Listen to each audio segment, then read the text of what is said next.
welcome back to Couple Chronicles with... It's your boy Lloyd. And Afiya. All right, in this episode, we are going to dive right into it. Do you think that sex is better in a relationship or partnership? Ooh, that's tough. I think I'm going to take that one on first because, we've had this discussion before. But I frankly believe that if I could be straight with you guys, like I am with my wife, you could get sex from anywhere. Not to be like that, but you really can get sex from anywhere. But I believe that you can't find a great partner anywhere. I can't find anybody not that I can't, but it's harder to find somebody that could raise my kids, start businesses with, what else? Build a future with, buy a home with. All those things you don't find in the street. The saying goes, there's a lot of fish in the ocean. I don't believe that. I think there's a lot of bait floating around posing as fish. But you guys know, just go ahead. Now, correct me if I'm wrong, but do you not know people that have all of those things and are still not happy in their relationship? I do, but there's a lot of things that go under the umbrella of relationship that may cause unhappiness. Again, sex might be one of the driving forces, yes, but I'm sure the unhappiness stemmed from a lot of other reasons than just sex. So, but not saying that sex can't be the only reason as well, because some situation is that, how you feel about it? Because I know your answer already. Okay, so in my honest opinion, I believe that love and affection are a stronger motivator in a relationship than just partnership. I think that transparently, especially in my line of work, I can, find a business partner anywhere, but, someone that I actually feel intimacy and love and affection and a connection with, I think that's more important or stronger than just partnership in a relationship. You use words like love, connection. First of all, I'm a hopeless romantic. Let me ask you a question. Be honest. Have you ever had great sex without love and connection? For me, let me think about it. Come on, be honest. Come on. No, I really have to think about it because I think for me, the answer is no. I think for me, when I am connected to you, the sex is better. Yes. Like, I don't know. I think, I think the sex is better when we have a connection. So what if the moon is full and the tide is just at the right spot, and you meet somebody in the club? Again, this is past marital life, or and premarital life, yes. And we just spark. You've had great sexual experiences that had no connection at all. Again, I don't know. I think about it. You know me. I'm your wife. I'm the person that, cries at romantic comedies. I'm the person that wants you to hold my waist and rub my booty in the kitchen while I'm cooking dinner. Like, I don't think that I've had amazing sex with anyone where there wasn't some type of connection or intimacy there. And whether, like you said, whether it's the moon or the ocean tide that created that connection, because the right environment, can definitely heighten the connection, right? So you can feel connected to somebody in the right setting for sure. But for me, I feel like what tickles my fancy. She got that from me. Is when I feel like there's some type of, connection and intimacy and romance there. I'm going to get you now, though. So, rewind. 8 years ago, you just met me. We had a one-night stand. We had amazing sex. Connection was there. Let's even say passion connection was there. Then you found out I wasn't shit. I had a pot to piss in. I had nothing going for myself. You gotta go. Are we married today? No. So important. So again, which more important? Now, let's rewind it again. Run it back. 8 years ago, amazing sex. Connection is there. Love is there. Passion is there. Oh no, let me not say amazing sex. Okay sex. I might have finished 2 minutes too early for you. It wasn't as spectacular 4th of July fireworks. Right. But then you got to know me and it's like, oh, this guy got a good head on his shoulder. He likes church. he has the same values as I have. Right. Oh, he owns property. Oh, he owns businesses. Because those Are things, we married today? Right. Those things definitely make Hold a up. man more attractive. Are we married today? I understand your point. So I will say yes. However, I definitely understand your point. However, I will say as somebody that is married, when you think about the term forever and ever and till death do us part, and when those things become a reality once you're married, I don't think that's true. Like, I know people that have left their marriages because the sex was bad, honestly, and you're just pulling out your hair because you're like, oh my God, I have to stay in this forever, like for the rest of my life. Like, that's how you cheat. That's how you start. Situation. Yes, that you start looking outside of your relationship for happiness because you're like, this is terrible, and all you're thinking about is death do us part, like forever till I die. And then you start thinking, oh my God, like I only have one life to live and I have to deal with bad sex for the rest of my life. Like no, seriously, as somebody, I think if you were to ask me before I was married, I would 100% agree with you. But as somebody that is married, and you're thinking for the rest of my life till death do us part, it's unrealistic to say, oh, I would be happy with bad sex or knowing that my partner couldn't satisfy me sexually for the rest of my life. That would be doing a disservice to me. So how do we help people? What would you say to somebody, a young lady that comes up to you, one of our listeners, that comes up to you or poses a question to you? They're in a relationship and their partner might not satisfy them. Moving forward, how do you rectify that problem? Can you rectify that problem? Right. That's a really good question because I do think, when it comes to sex, you can definitely coach someone. However, I think if you're talking, maybe he's a little smaller than you like. Now right? we're talking about something else. Yeah, I think that's where things get tricky, right? Because, like I said, you're talking about till death do us part, till you're, 10 feet under, and you cannot fix that. And I don't think that it's okay. That's unfair, man. It is unfair. God gave me what he gave me. Yes, I can't do nothing. I think it's unfair. But I also think it stems, back to when men get in a relationship with someone that they're not attracted to at all, and then they cheat with the woman that they are attracted to because they thought she would be a great mother. They thought, oh, she cooks. They thought, oh, she's a great business partner. Oh, she's great to buy a house with. She's all of these things. But when it came down to actually sexually satisfying him, there was a void. It was empty. It was a miss. So I think for me, if I'm being honest with myself and as somebody that is married now and realizing, okay, what it would take to stay in the marriage and make myself happy. No, like romance, sex, love, and affection, they all have to be there. And acting like some people have low sex drives. That's you. Me? Like, no, like that has to be, that's top on my list. Honestly, if we're sexually connected and there's intimacy and affection, I want to do better business. I want to have, be a better wife to you. I want to show up, as a better mom. I want to show up as a better business partner. For me, I feel more connected to you when the sex is amazing. And then I'm like, oh, let me go make that man a steak. let me go. Got you.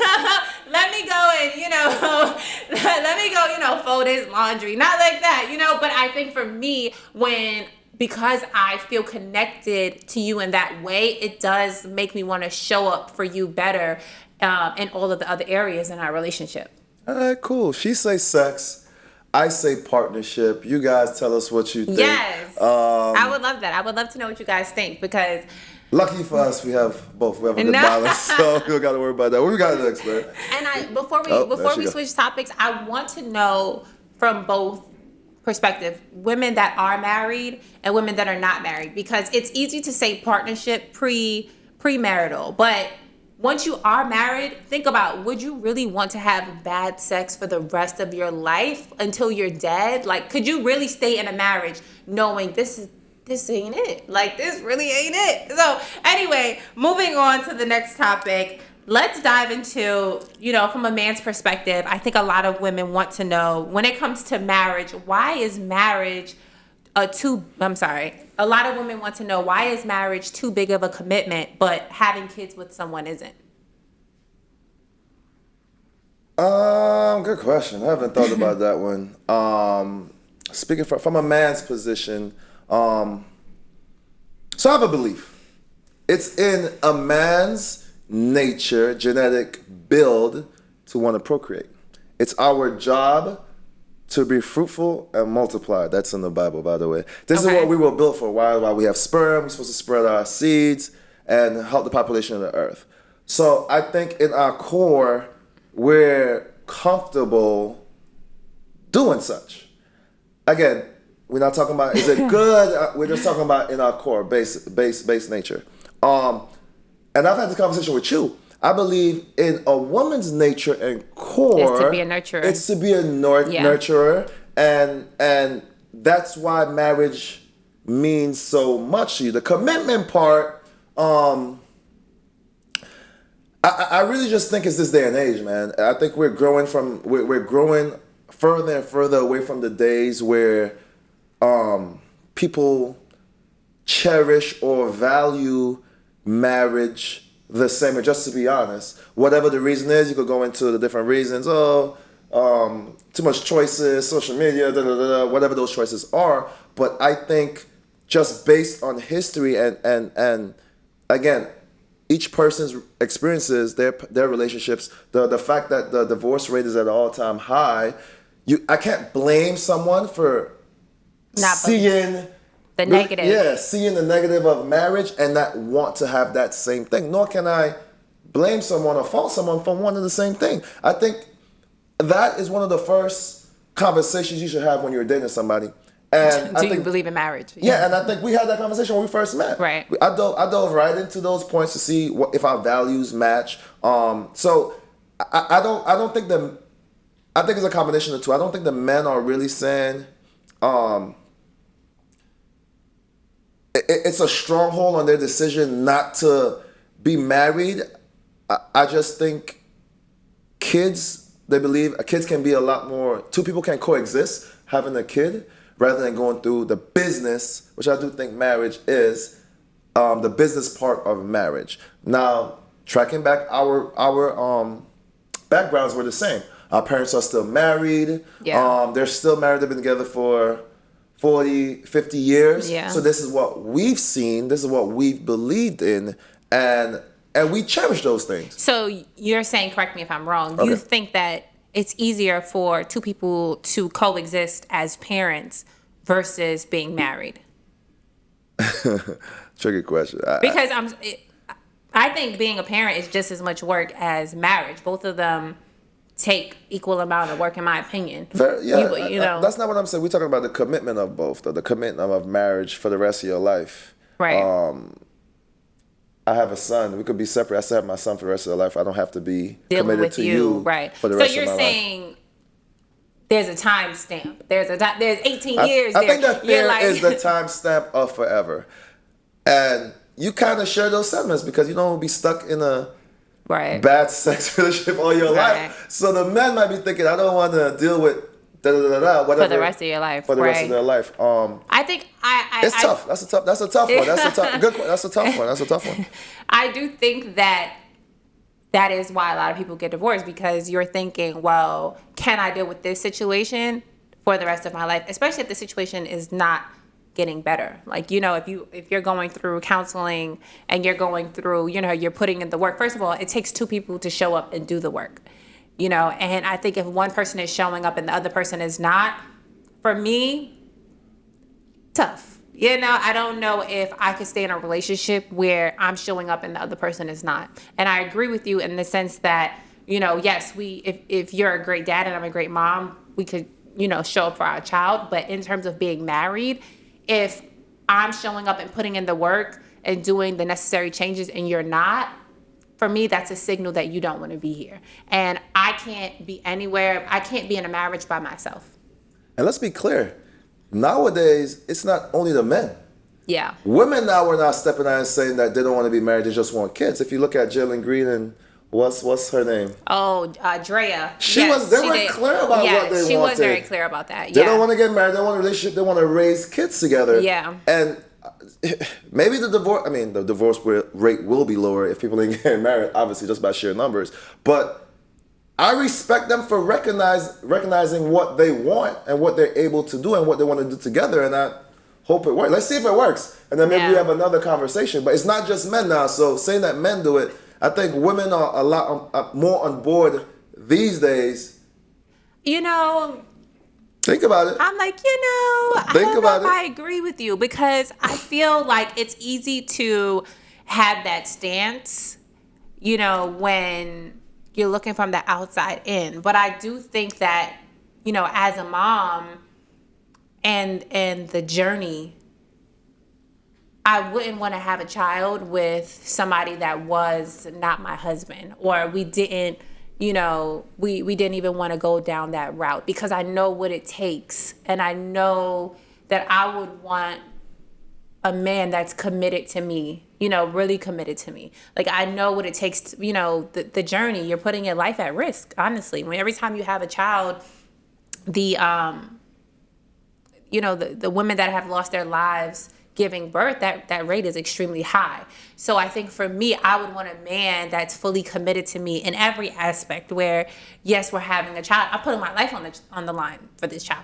I'm putting my life on the line every time I decide to continue having children with you, Like, I want to know that you're all in the same way I'm all in. I'm literally putting my life on the line. Women die every single day giving birth. So I think that, yes, it's easy from the outside looking in, saying, oh, I wish them well. Sometimes that works for women, and sometimes I'm sure that works for men. There's a lot of men that, are not married to the women that they have children with. But I don't know. For me, I wouldn't want that. I would want a man that's fully committed, because, like I said, I understand the risks that are at the risk on the line when you have a child. It's getting so bad that the number is increasing of men that's getting surrogate mothers just to have a child, or women, going to the bank, sperm bank, and getting children and raising kids by themselves. Right. So I just scratch men versus women who the importance of it, or why we're fearful. I think it comes down to the day and age that we are. We as a nation, we as a world, believes that it's easier probably either to not be married or raise a kid by themselves, or just have two parents that want to be parents and raise that kid, and not having to conform, or not having to be married. I think that, it's not necessarily about nature, as you said. And, because you took the stance that it's natural for men to want to go and procreate, and it's easier for them to do that. I disagree. I don't think it has anything to do with nature, or the wild, as much as it has to do with what they're exposed to. Because for me, I think that whatever they're exposed to, whether it's a father in the home, I think that is what cultivates who they show up as a father, as a husband, and I really think that's, if they had an absent father, sometimes there'll be an absent father, or they'll say, I don't want that. I don't want to be that man. And they'll be a very committed father, right? So I think that based on what they've been exposed to during their childhood shows up for them as a man when they become a father, or when they step into that role and say, you know what? I didn't like this. I want something different for myself. I want something different for my family, or I'm going to be exactly the man that my father was to me, good or bad. I'm a big nature person. When she first met me, I would watch Natural Geographic and all that type of stuff. Weird. There's only a couple of species. I think one being like a penguin, some other species that have lifetime partners and will not mate with any other person in there, or not person, but species, or Is it the lion? Because you love It's not the lion. What I'm saying is nature shows you that the male were meant to, not a lion, because a lion, there'll be one dominant male that mates with all the women and build a tribe. Yeah. That's nature shows you that. That's so when I say it's in my nature, I'm not just. So you really, really, really feel that it's in This these. Our job. The Bible said, "Be fruitful and multiply." What does that mean? This is where using the Bible, in the wrong context, right. comes That's back not to the bite wrong us. context. What does being fruitful and multiply mean? I think that you're using it in the context to say, hey, it's okay to procreate, but to not get married. I think that's how I'm taking it. Yeah, I think it's a choice. I don't push marriage on anybody. If you ask me, guys, I think marriage is beautiful. It does, it is. It can be beautiful. I've seen the other side of it as well. But when it comes down to it, it's your choice. You know Marriage, what's it's your choice. You know what's interesting is that I think because I am married, it makes me a lot more compassionate to larger celebrities because especially during COVID, so many people were getting divorced and you understand, how detrimental that is, like how devastating that is. Like it is scary. It's like, or releasing because they might have been getting out of a bad situation. Yeah, you're right. But I feel like, it's like you're ripping your family apart. And for me, I guess because my family means everything to me and showing up, every single day and putting in the work and, showing up on your good days and your bad days, to go through that publicly, I can't even imagine. Like, my heart actually sympathizes with the celebrities that go through divorce publicly.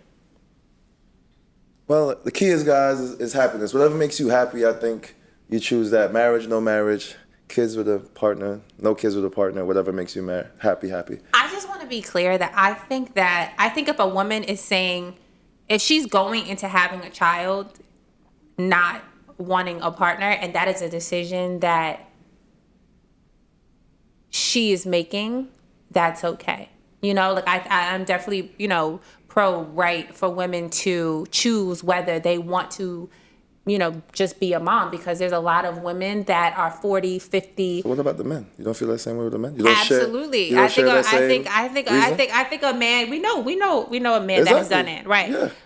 However, I don't agree with you that nature is the reason that, you should be omitting getting married and having children without marrying your partner. I don't think that's okay. I think that's an excuse, a lame excuse at that. And I think that if your partner is willing to lay her life on the line to have children with you, the least you can do is consider putting a ring on her finger. But that's me. All right, what we got next? You heard it. What we got next? This one is spicy. A time-old tale. Should you go through your partner's phone? Is it okay? I'll let you start with that. How do you feel about that? I'm going through his phone. Okay? I'm going through his phone. Why? Why do you feel the need that you need to go through your partner's phone? Because there's a I don't know, I'm probably gonna get a lot of backlash for this one, but I feel like, I can trust you as far as I can throw you. But not only that, right? I'm joking. I feel as though, I don't know, if I'm curious and I want to see. Curiosity killed the cat. Killed a lot of relationships, a lot of ladies as well. What is the difference between me going through your phone and me having your password? Because if I have your password to your phone, that's the same thing as me going through your phone. So backstory, right? This is how I do it, guys. So my wife has my passwords. I have hers as well. But we don't go through. That's my island coming out. We don't go through each other's phone. She has the password to my Facebook, the password to my Instagram, passcode to my phone, the passcode to my cards, my debit card. She has the passcode to everything. But there's a set going through my phone just to go through my phone. That is a red flag. I don't think that's cool because there's a sense of privacy that you have to have. I make this analogy or fictional situation with her all the time. Let's say me and her are having a bad day, and I vent to one of my good friends like, yo man, this girl driving me crazy. I don't know that I'm just talking. Right. And not even a friend. Let's say my parents. And now you open my phone. And I see that. And you see that and you take it the wrong way. It was just a venting situation. This was something probably I had to release. Again, I'm not saying that you might not go through the phone and find some other mess. But I'm saying there's a line that has to be not crossed when it comes to trust. Yeah. Like when it comes in a relationship, there are certain things that you shouldn't do. Like, I could grab your phone. You be like, "Babe, check this, check this." I'm gonna go check that thing. Yeah. I'm not gonna go scrolling and go check messages between you and your friends. I'm not gonna do that. Yeah. The moment I feel like I have to do that, the relationship is over already. Yeah. I'm not looking for validation on your phone to tell me that because if I think you're cheating on me or not being faithful on me, even if you're not, it's in my head. Yeah. So I'm not seeking validation from your phone to do that. That's just me, and I've always been that way. Yeah. I get that. I'm going through his phone, y'all. she's thinking about going through my phone. And guys, like I said, she don't go through my phone like that. She doesn't go through. She's saying that, but she don't go through my phone like that. But I think a lot of people are gonna side with you as well. I think. No, okay. Yeah, go ahead. I'll let you continue. No. I think go ahead. You could finish your thought. I don't know. I just feel like I don't know. I might be wrong. I guess I'm wrong. I'm ready. I'll take all the backlash. There's no backlash. Is what you think. It's either I don't know. You say you're going through your phone. What are your reasons? You got to give me your reasons for going. I gave you my reasons on why I'm not going through your phone, even though I have access to your phone. Yeah, I think it's the access. I mean, he's right. I don't go through his phone. And if I do go through his phone, I'm more likely to go through his phone in front of his face. Don't do as I say. Don't do as I do as I say. Which is, going through your partner's phone is a violation of trust. You shouldn't do it. But if your partner has given you valid reasons to do so, and get married, you ain't going nowhere, he ain't going nowhere, do what you need to do to bring you peace. Because I do think when you have peace of mind, we're all happy. All right, cool. So that's we a lot of times like to go back to our past, right? Mm-hmm. How do you feel about should couples share their sexual past with each other, or how important is a person's sexual past? If you ain't asking, I ain't telling. What do you mean? If you're not asking my sexual Did we ask past, each other those questions in the beginning? I don't think so. Like I said, happily married. If you're not asking, I'm not telling. Now I'm trying to be funny, y'all, but you get what I'm saying. I think if you ask, you should be honest. But I think if you don't ask, I think if you get tested and I get tested and you didn't have sex with none of my friends and I didn't have sex with none of your friends, Lloyd always says to me, if I'm in the room with somebody that you've dealt with, let me know. Anybody that you had sex with, let me know. So I don't be in their face like, what's up, my boy? Yes, and he looking at me crazy. Yes, he always says that. So I think I always give him that respect. That if I'm in the room with someone that I've dated, I always let him know. But I think when it comes to, sexual history, some people ask, are you honest? Yeah, you can be honest. I mean, the what if your body count is like 100? What if your body count is like 100? You still being honest then? Yeah, I know that's steep. 100. Let me not say that. Excuse me, everybody. I mean, I think it's natural. I'm with her on this one, guys. I don't really care. I truly don't care. I don't even ask because first of all, I have a number in my head based on age. Yeah, age. He always says that. So let's break it down. I'm gonna break it down for you guys. High school. Let's say you start having sex in high school. That seems early. We're in a different age, guys. People are having sex way before high school. High school. Let's say you have 2 boyfriends, and let's say you're a good person. Let's just give you 1. I'm gonna give you 1 in high school. It's probably more. I'm gonna always dumb it down. I'm gonna give you 1 in high school, and that's not even realistic. Boom, you graduate. Now you go to college. This is where a lot of damage happens in college. People are wild in college. You go to college to sow your royal oats. So let's just say you're in college. So you break up with your high school sweetheart because you're in college, and now you're marrying the jock. Now you're dating the jock. So that's one person. That lasts a couple months. You go to parties. So you have 4 years of just partying and drinking. This is what college is, guys. Let's be real. It's not about learning. It's partying and drinking. I'm going to give you 4 bodies. And this is me being nice. I'm going to give you 4 bodies. So now we at 5 at the age of, what you graduate, 22, 23? Yes. So now you're at 22. 5 at the age of 22, 23. So now you're out of college. You're free. You have your freedom. Now, this is the age where most people have fun. 22, you're on your own. You got your own apartment. So I'm going to give you 22, 23 to 27. I'm giving you 6 to 10 bodies in that time. This is just me, guys. And a lot of women ain't going to want to hear that, or you don't want your partner to hear that, but this is my judgment. So now you're at 28, 29. You're already at 10 plus bodies. Now, if you get in a serious relationship from here, then it slows down. 27, 28, 20, 30, you get married in your young 30s, it might slow down. But then, as we know, marriage isn't happening. We talked about this. So now you have the independent woman or man that's just having fun. They're okay now by being by themselves. They're okay with one-night stands. They're okay with having, sexual partners. So now your body count, by the time you my age at 38, women, I'm giving you like 30, 40, maybe 50 bodies. And to me, that's okay. I don't even care. I'm still dating you. Now, if I think that you're I ain't gonna say hoe. Let's say you're more promiscuous than need to be, then that's a judgment I make before that hand, and then we're not dealing like that. Yeah. That's just me. And guys, I want y'all to chime in on my number count. Am I accurate or not? How do you think my numbers are? Because I've had these conversations plenty of time, which I can map it out. I think your number count. Okay, so you said 10 bodies by 30.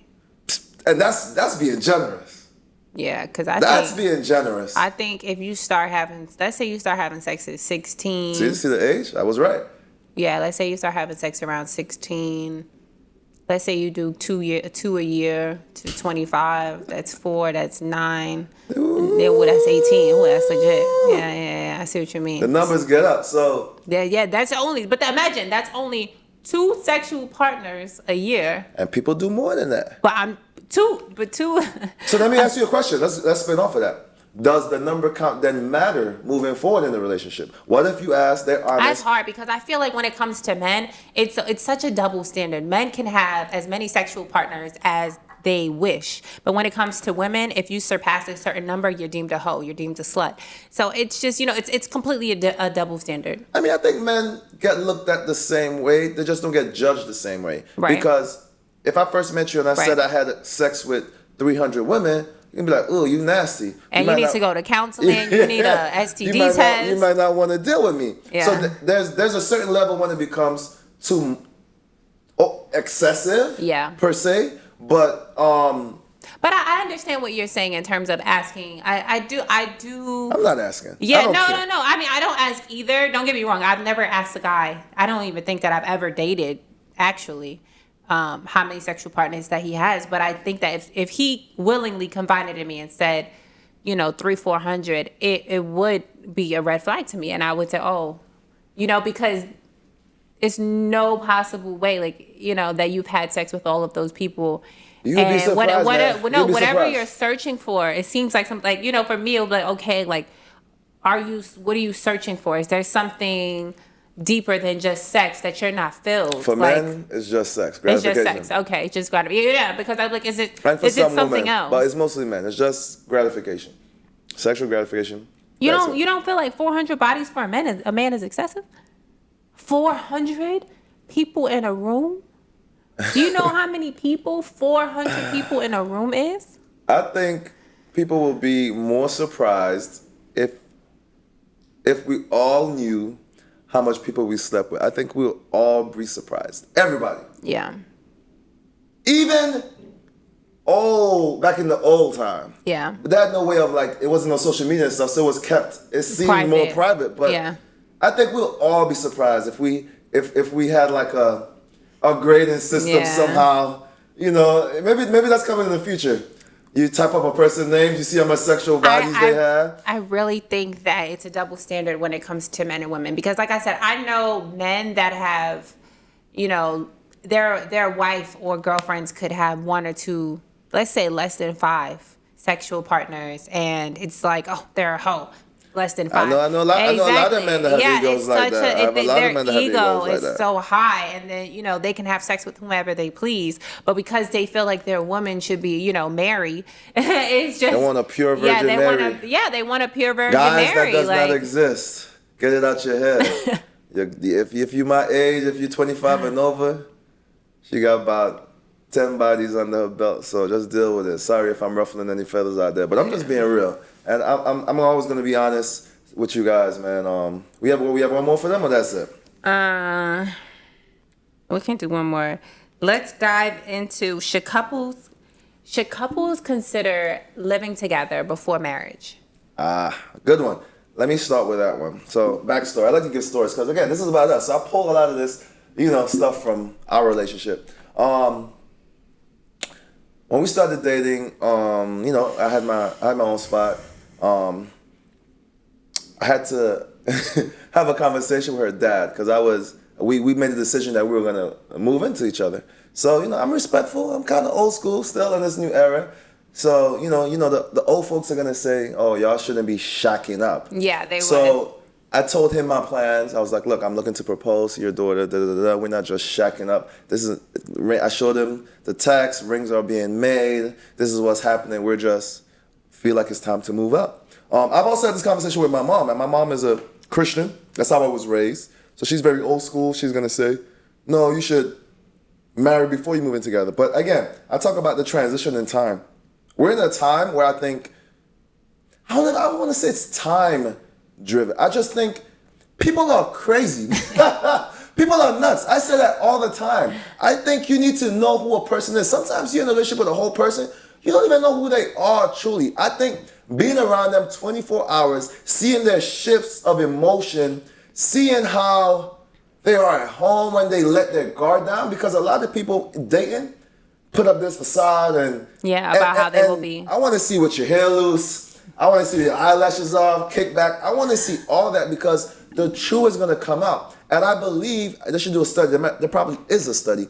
I believe that people who move in together before marriage actually have a higher success rate. Marriage rate. I believe so. I don't know if that's true. I'm going to look that up, guys. Yeah. I'm going to look that up and get that back to you. But okay. I believe so. I disagree. Oh, my Lord. Yes. I think that as women, once you get married and once you become a mother, there is more time that you spend as a mom and as a wife in your life than you do single and living on your own. And so I think that it's such a precious time in your life when you do decide to live on your own and know what that's like and own what that's like. And although it might be scary, it might be difficult, it's such a beautiful time because it is your time. And kind of once you transition into being a mom and being a wife, it consumes you, and not in a bad way, but it's life-changing. And you spend more time as a wife and as a mom in your life than you do by yourself, right? Like, let's say the average woman, let's say, for instance, let's just use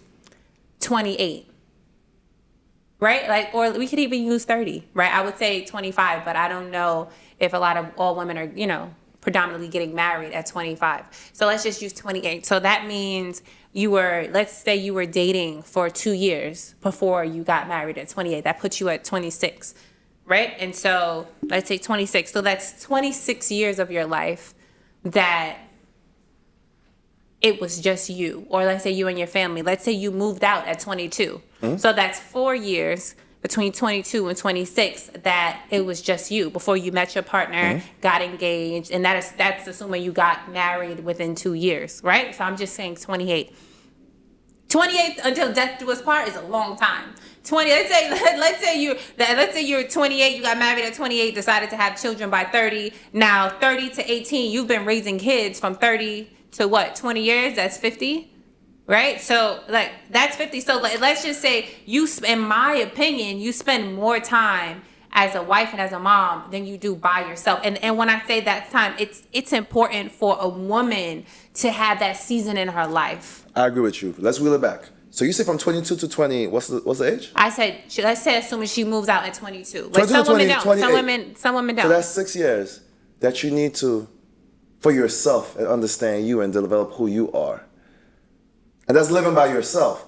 How much time do you think it's going to take living with somebody else and being able to learn them? How many years? So you don't think the sooner or that before marriage is important? You just said you needed 6 years for that time for yourself. To learn who you are. 22 4 to 26. Years, fine. But even it doesn't have to be. All I'm saying is I think it's important for a woman to have that season and to have that time. Because for me, it's like I understand the importance of that now. Even like small things, like before, my husband bought me my Range when I had my son, right? But before that, I had a BMW that my dad bought me, and I now see the significance in that car because it was mine. Before, like, it wasn't yours, it wasn't ours, it wasn't the family car, it wasn't our car. It was, something that was mine. It was something that I earned that had nothing to do with anyone else, right? And so it's a materialistic thing, but it's something that I see value in at this moment in my life. I feel like for me, like, I'm very happy in the position and place that I am in my life, but I also understand, okay, you spend more time in this role, and it's okay. Like, you're in a different season in your life. That season was that season. I just think it's important for women to acknowledge and appreciate that time, because it's a short time, and you want to know, wow, like, you want to be able to move and maneuver without having to think about anyone else. And that's a beautiful season. If you want to get up and go to France, if you want to get up and move to Greece and live for a year, if you want to get up and go to Spain and live for a year, whatever it is, being able to get up and move on your own time without having to think about anybody else and their decisions and their thoughts, or how it would affect anybody else and their opinions, is important. It is key, and it is such a special time in a woman's life. I'm not arguing that time, but the question wasn't how much time should you spend alone before moving in with somebody. The question was, should you move in with somebody who you plan on getting married to before actually getting married? Learning that person. Right. So just in that base question, do you think it's important to learn moving with somebody before actually agreeing to marry that person? Yes. Okay, I'm lying. Let me go back. I'm sorry. No, I think it's tricky, right? Because my mother always says to me, why milk the cow? Why drink? What is it saying? Correct me. Why buy the milk? Why buy the cow when you already have the milk, or something like that? Yeah. Why buy the cow when you already have the milk? Right. Something like that. I think it's something like that. Right. Should I look up the saying? No, I think we get what you're saying. Why? What's it? We go ahead. I think it's why buy the cow when you already have the milk? Right. Yeah. So there's a saying, why buy the milk? Oh my God, sorry. Why buy the cow? Why buy the cow? Okay. When you already have the milk. There is a saying, why buy the cow when you already have the milk? And for me, that aligns with moving in with somebody before you get married, because in my opinion, once you kind of move in with somebody, what's the difference between now once you're married to them? What changes? Like, you're already living with them, you're already figuring out finances with them, you may or may already not have children. Like, what is really changing from being married and what's not being married? I'm more certain that I want to marry you because I know who you are. I don't know how dirty you are. But I don't know what you're cleaning. So you're saying that they were already engaged or not? Because doesn't matter. Just married. No, it does matter, because if you already proposed to me, then you should be sure that I'm the person that you want to spend the rest of your life with. If you're not already engaged to me, then I get married. Yes, if you're already, and then I learn all your bad habits, and now I want to run because you have all these bad habits. So it means you weren't sure. So I was sure I wanted to marry you, but I didn't know you in a living environment. That's why I think it's important to be in that living environment. But what you're saying is that I was sure, but I wasn't really sure because I didn't know how it was to live with you. I was saying I was sure I wanted to marry you.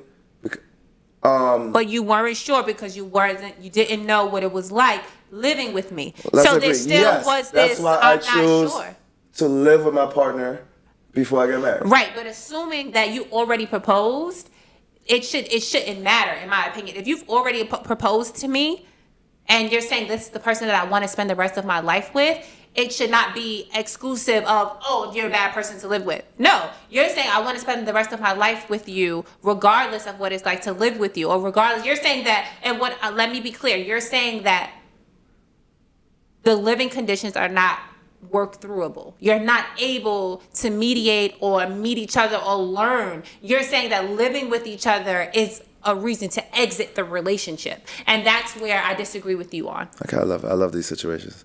That's the last point, guys. So, let's say we didn't move in together. I love bringing us, because it puts it right in the face.